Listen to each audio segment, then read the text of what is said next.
Hello, everyone. We're looking at the Big Illustrated Guide to the Bible, talking about Ruth on pages 36 and 37.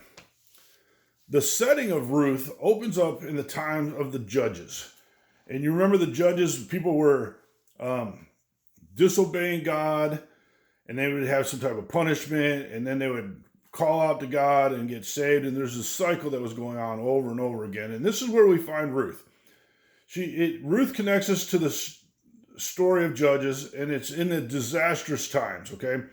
Ruth lived in a very unsettled time period and problems that were going on in that time. The covenant from Deuteronomy has been completely forgotten by the Israeli people.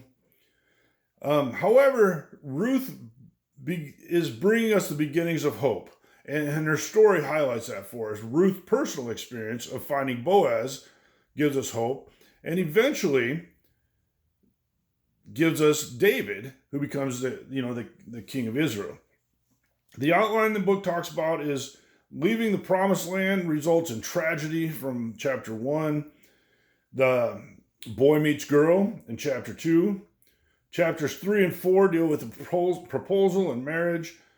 And then the end of chapter 4, the last several verses there, it talks about how we get to David through Naomi to Ruth to David, and just a quick genealogy there. So your book shows this. It says, we can learn much from the character of Ruth. Faithfulness is a very important virtue in the Bible, and the Lord stresses it throughout the Old Testament. Ruth was concerned more with the welfare of her mother-in-law than she was with her own welfare or personal future. Yet in the end, God blessed Ruth tremendously. From her example, we can learn to be faithful in all of our relationships, trusting in God to see us through difficult times. At the very end of the book, Ruth serves as the introduction to David, a genealogy that eventually leads us to Christ.